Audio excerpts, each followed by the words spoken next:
Hello everyone, कैसे हैं आप सभी। स्वागत है आपके अपने चैनल विद्या ज्ञान में। तो दोस्तों, आज की हमारी जो क्लास का टॉपिक रहने वाला है वो है मौर्य वंश। ठीक है, मौर्य डायनेस्टी से आज हमने 40 क्वेश्चन लिए हैं जो मोस्ट रिपीटेड क्वेश्चन है हर एग्जाम्स में।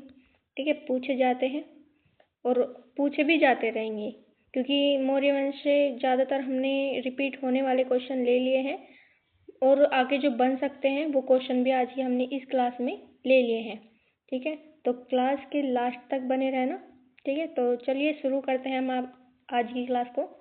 क्वेश्चन नंबर 1, मौर्य वंश की स्थापना किसने की थी? बताइए दोस्तों, किसने की थी मौर्य वंश की स्थापना?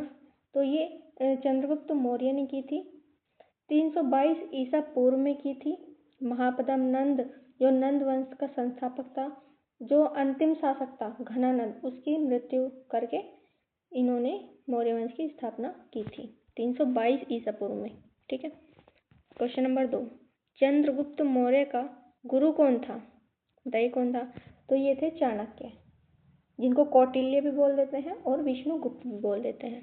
ठीक है, क्वेश्चन नंबर 3, मौर्य साम्राज्य की राजधानी कहाँ थी?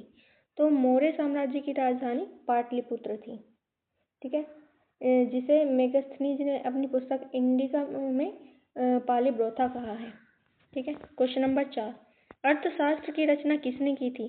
तो अर्थशास्त्र की रचना चाणक्य ने की थी और ये राजनीति से संबंधित किताब है। ठीक है, क्वेश्चन नंबर 5, मेगास्थनीज किस शासक के दरबार में आया था? तो मेगास्थनीज चंद्रगुप्त शासक था, चंद्रगुप्त मौर्य। चंद्रगुप्त मौर्य के शासनकाल में ही मेगास्थनीज आया था। ठीक है, सेल्यूकस निकेटर का ये राजदूत था।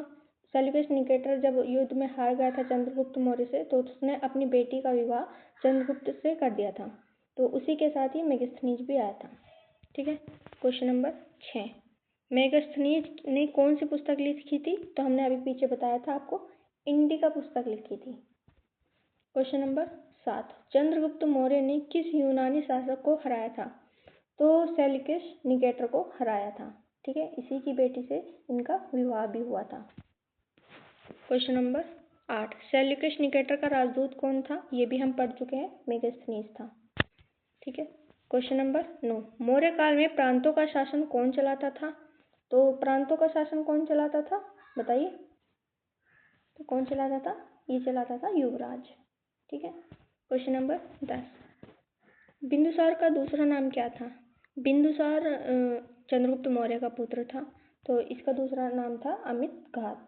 ठीक है, क्वेश्चन नंबर 11, अशोक किस धर्म का अनुयायी था? अशोक जो कलिंग युद्ध हुआ था हमारा 261 ईसा पूर्व में, उसके बाद अशोक ने बौद्ध धर्म को अपना लिया था। ठीक है, बौद्ध धर्म। क्वेश्चन नंबर 12, कलिंग युद्ध कब हुआ था? तो मैंने अभी आपको बताया था 261 ईसा पूर्व में कलिंग युद्ध हुआ था, और 269 ईसा पूर्व में अशोक जो है वो मगध साम्राज्य का राजा बना था। ठीक है, 269 ईसा पूर्व में। क्वेश्चन नंबर 13, कलिंग युद्ध के बाद अशोक ने कौन सा धर्म अपनाया था? तो ये हमने अभी बताया था आपको, बौद्ध धर्म अपनाया था। क्वेश्चन नंबर 14, अशोक के शिलालेख किस लिपि में लिखे गए हैं? तो अशोक के जो शिलालेख हैं वो ब्राह्मी लिपि में लिखे गए हैं, ब्राह्मी लिपि में। ठीक है, क्वेश्चन नंबर 15, अशोक के अभिलेखों को सबसे पहले किसने पढ़ा था? ये पढ़ा था जेम्स प्रिंसेप ने। किसने? जेम्स प्रिंसेप ने। क्वेश्चन नंबर 16, अशोक ने बौद्ध धर्म के प्रचार हेतु किसे श्रीलंका में भेजा था? तो अशोक के पुत्र था महेंद्र और पुत्री थी संघमित्रा, इन दोनों को ही वहाँ पे भेजा था श्रीलंका में बौद्ध धर्म के प्रचार के लिए। क्वेश्चन नंबर 17, अशोक का उपनाम क्या था? तो अशोक का उपनाम था प्रियदर्शी। ठीक है, अभिलेखों में भी प्रियदर्शी के नाम से ही पाया गया है अशोक का दूसरा नाम। क्वेश्चन नंबर 18, मौर्य काल में कर वसूलने वाला अधिकारी कौन होता था? तो ये होता था समाहर्ता। ठीक है, समाहर्ता, अमात्य मंत्री होता था। ठीक है, क्वेश्चन नंबर 19, मौर्य प्रशासन का सर्वोच्च अधिकारी कौन था? तो ये तो था राजा। ठीक है, सर्वोच्च अधिकारी जो था राजा ही होता है। क्वेश्चन नंबर 20, मौर्य काल की गुप्तचर व्यवस्था का वर्णन किस ग्रंथ में मिलता है? तो देखिए इंडिका में तो नहीं मिलेगा, ये मिलेगा अर्थशास्त्र में, क्योंकि राजनीति से संबंधित है। क्वेश्चन नंबर 21, अशोक के शिलालेखों की संख्या लगभग कितनी मानी जाती है? तो ये मानी जाती है 14। ठीक है।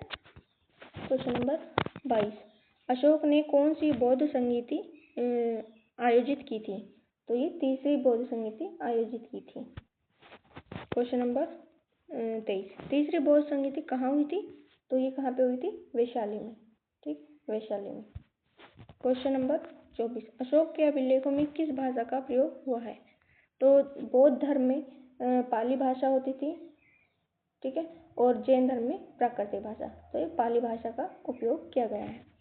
क्वेश्चन नंबर 25, मौर्य काल की प्रसिद्ध गुफाएं कहाँ पे है? तो ये है सांची में। ठीक है, ठीक है। तो क्वेश्चन नंबर 26, सांची का स्तूप का निर्माण किसने कराया था? तो ये कराया था अशोक ने, ये एमपी में है। क्वेश्चन नंबर 27, मौर्य वंश का अंतिम शासक कौन था? तो मौर्य वंश का अंतिम शासक था बृहद्रथ। ठीक है। क्वेश्चन नंबर 28, बृहद्रथ की हत्या किसने की थी? तो ये की थी पुष्यमित्र शुंग ने, और शुंग वंश की स्थापना की थी इसी ने ही। तो शुंग वंश का संस्थापक भी पूछ लिया जाता है, पुष्यमित्र शुंग। क्वेश्चन नंबर 29, मौर्य काल में नगर प्रशासन का वर्णन किसने किया था? ये किया था मेगस्थनीज ने अपनी पुस्तक इंडिका में। क्वेश्चन नंबर 30, मौर्य काल में कृषि विभाग का अधिकारी कौन होता था? तो ये होता था सीता अध्यक्ष। ठीक है, सीता अध्यक्ष। क्वेश्चन नंबर 31, अशोक के अभिलेखों में उसे क्या कहा गया है? उसे कहा गया है देवानाम प्रिय। ठीक है, देवानाम प्रिय। क्वेश्चन नंबर 32, मौर्यकालीन समाज कितने वर्गों में विभाजित था? तो ये था 7 वर्गों में विभाजित था। क्वेश्चन नंबर 33, मौर्य काल में न्याय व्यवस्था का प्रमुख कौन था? कौन था? ये था राजा। क्वेश्चन नंबर 34, अशोक का कौन सा शिलालेख धार्मिक सहिष्णुता का संदेश देता है? धार्मिक सहिष्णु कौन सा देता है बताइए?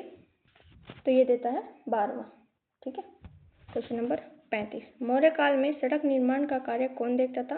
तो ये देखता था विशेष अधिकारी। क्वेश्चन नंबर 36, चंद्रगुप्त मौर्य ने जीवन के अंत में कौन सा धर्म अपनाया था? तो ये हमने बात कर चुके हैं, बौद्ध धर्म। क्वेश्चन नंबर 37, चंद्रगुप्त मौर्य ने कहाँ जाकर संन्यास लिया था? ये लिया था श्रवणबेलगोला में। ठीक है, श्रवणबेलगोला में इन्होंने संन्यास ले लिया था जाके। क्वेश्चन नंबर 38, मौर्य साम्राज्य का विस्तार सबसे अधिक किस शासक के समय हुआ था? तो ये हुआ था अशोक के समय। क्वेश्चन नंबर 39, मौर्यकालीन कला का सबसे अच्छा उदाहरण क्या है? वो है स्तूप व स्तंभ। ठीक है। क्वेश्चन नंबर 40, अशोक का स्तंभ का राष्ट्रीय प्रतीक कहाँ स्थित है? तो ये कहाँ पे स्थित है? सांची में। तो दोस्तों, आज की हमारी क्लास का एंड होता है। तो आगे की वीडियोस के लिए हमारे चैनल को सब्सक्राइब कर लेना। जय हिंद।